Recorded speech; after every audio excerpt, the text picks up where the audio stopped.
সেনাবাহিনীর সাথে সমঝোতা করে 2024 সালের 5ই আগস্ট আপনারা বিপ্লবকে সেনাবাহিনীর কাছে বর্গা দিয়ে আসছেন।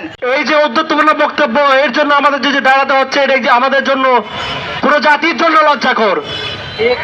নীলুফার চৌধুরী মনির বক্তব্যের তীব্র নিন্দা ও প্রতিবাদ জানাই। তাকে তার বক্তব্য প্রত্যাহার করে নিঃশর্ত ক্ষমা চাইতে হবে। বিএনপিকে তার বক্তব্যের জন্য সুখোশ প্রদান করতে হবে। প্রথম আলো, ডেইলি স্টার, এনজিও কর্মী, পশ্চিমে এনজিও কর্মী এবং মার্কিন লবির লোকদের দিয়ে উপদেষ্টা বানাবেন আর আগুন আগুন খেলবেন। আমার ভাইদের রক্তের স্রোত যেদিকে যায় তাকে ঘুরিয়ে দিবেন। প্রথম আলো, ডেইলি স্টারের জন্য শেখ হাসিনার মতো আপনারা যে মায়া কান্না কাঁদতেছেন, আমাদের রক্তের জন্য কাঁদতেছেন না। আপনাদের বলবো, এ ধরনের ফাইজলামি বন্ধ করেন। এদেশের মানুষের সাথে বেয়াদবিমূলক আচরণ বন্ধ করেন। এদেশের মানুষ রক্ত দিয়ে আওয়ামী ফেসিবাদ সরায় কোনো চোর বাটপার বসাইতে আসে নাই। আমরা কোনো চোর বাটপারকে বসাইতে আসি নাই। আপনি গত 1.5 বছর নির্বাসনে ছিলেন, তাদের রক্তের মধ্য দিয়ে আজকে বিমানের টিকিট কাটতেছেন, আমাদের রক্তের মধ্য দিয়ে, আমার ভাই উসমান হাদির রক্তের মধ্য দিয়ে। আর আপনারা আমাদের রক্তের উপর দাঁড়ায়া ক্ষমতার মসনদে যাইবেন, আমাদের রক্ত দিয়া হাত ধুইয়া হাত মুছে ফেলবেন। আপনারা ভাবছিলেন 5ই আগস্টে আমরা আন্দোলন শেষ কইরা সুন্দর মতো বাসায় চলে যাবো, কারণ আমরা রাজনীতি নিয়ে কথা বলবো না। আরে বাচ্চা পোলাপান রক্ত দিছে, এদের আবার রাজনীতি নিয়ে কথা কি? এরা আমাদের হাঁটুর বয়সী। এসব কথাই তো আপনারা বলতেছেন। আমরা রাজপথ ছাড়ি নাই, রাজপথ ছাড়বো না। আপনারা বিগত বছর যদি ক্ষমতায় থাকেন, আপনারা ভবিষ্যতে যখন ক্ষমতায় থাকবেন, দেখবেন যে কত দানে কত চাল। আপনারা দেখবেন আমরা সত্যি কথা বলছি, আমরা প্রতিশোধ পরায়ণ। আমরা শেখ হাসিনার থেকে যেমন শেখ হাসিনাকে ক্ষমা করব না, আপনাদেরও ক্ষমা করব না। খুনিদের যদি রেহাই দেন, আপনাদের আমরা ক্ষমা করতেছি না। 5ই আগস্টে আপনারা বলছিলেন যে আহা ছাত্ররা তো আসলে রাজপথ ছাইরা চলে যাইব। আপনারা হাসিনার সাথে আওয়ামী লীগকে ফিরে তার সাথে নির্বাচন করবেন, মিলামিশে খাইবেন, শহীদের রক্ত দিয়া হাত দিয়া মস্ততে বসবেন, আর আমরা চায়া চায়া দেখমু, এই কথা ভুইলা যান।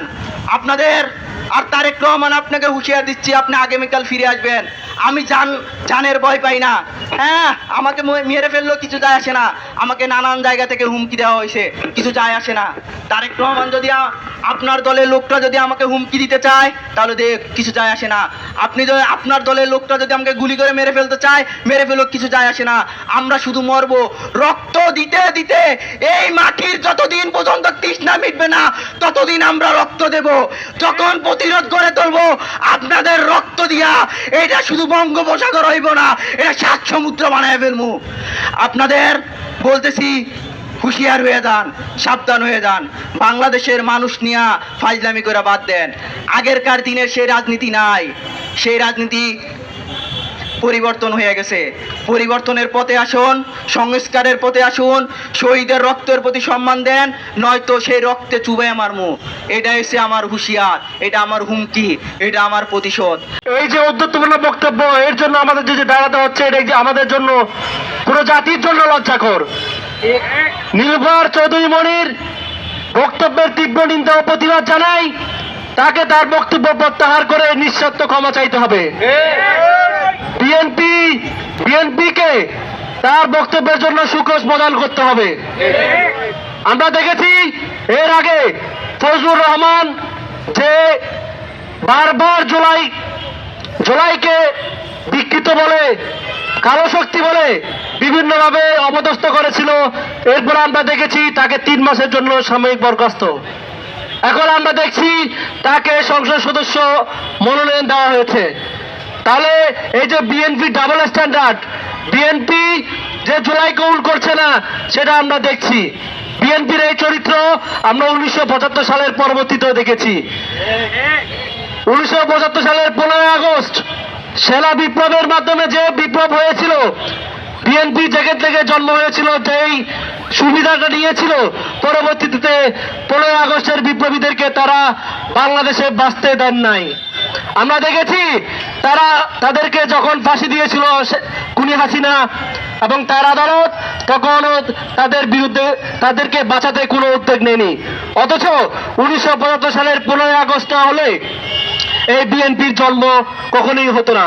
সেই বাকশালী থেকে যেত আমরা গত 17 বছর 18 বছর ধরে যেভাবে গণতন্ত্রের মোড়কে বাকশাল দেখেছি, আমরা সেই অফিসিয়াল বাকশালটাই থেকে যেত। এই যে বিএনপির বেইমানির চিত্র আমরা 1975 সালে 15 আগস্টের পরেও দেখেছি, সেটা আমরা দেখতে পাচ্ছি 2024 সালের এই যে জুলাই বিপ্লবের পরেও। এখন আমরা অন্যান্য রাজনৈতিক দলগুলোকেও দেখছি বিএনপির কাছ থেকে একটা দুটা সিট পাওয়ার জন্য তাদের দল সহ বিলুপ্ত করে তারা বিএনপিতে যোগদান করছে। এই যে মন্ত্রী এমপি হওয়ার স্বপ্ন, আপনারা যদি ভাবেন এমপি মন্ত্রী হয়ে গেলে আপনারা মনে হয় জুলাই বিপ্লব যে করেছেন এই দায়ভার থেকে মুক্ত হয়ে পরবর্তীতে হয়তো বেঁচে যেতে পারবেন।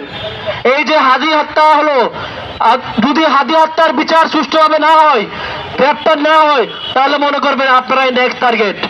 এই হাসিনা কখনোই প্রতিশোধ স্পৃহা সেটা থেকে এখনো সে দমে যায় নাই। সে ভারত থেকে প্রতিনিয়ত আমাদেরকে হত্যার হুমকি দিয়ে যাচ্ছে এবং এই যে হাদি হত্যার সাথে যারা যুক্ত ছিল তারা সবাই ছাত্রলীগের সাথে আওয়ামী লীগের সাথে সম্পৃক্ত ছিল। তাই এই যে আপনারা সিট ভাগাভাগি রাজনীতিতে যাচ্ছেন, এই যে আপনারা এই গুরুত্বপূর্ণ সময়ে যেখানে হাদি হত্যার বিচারে আপনাদের সবাইকে সরব থাকা উচিত ছিল, আপনারা নির্বাচন কেন্দ্রিক যেই সিটের রাজনীতিতে চলে যাচ্ছেন, আপনাদেরকে এই হত্যার বিচার যদি সুষ্ঠুভাবে না হয় তাহলে আপনাদেরকেও এই খুনিরা খুন করবে। শুধু এটা লিখে রাখেন, এই বিপ্লবীদেরকে সুরক্ষা না দিলে, বিপ্লবের সাথে সম্পৃক্ত ব্যক্তিদের সুরক্ষা না দিলে কখনোই দেশে শান্তি শৃঙ্খলা বজায় থাকে না। এটা আমরা যুগে যুগে ইতিহাসে দেখেছি। আপনারা মনে করছেন শহীদ ওসমান হাদি কেউ না ইনকিলাব মঞ্চের মাত্র মুখপাত্র, তার কোনো ব্যাকআপ নেই। আপনারা এটা ভুল ভাবছেন, যেটার প্রমাণ আমরা শহীদ হাদির জানাজায় দেখেছি।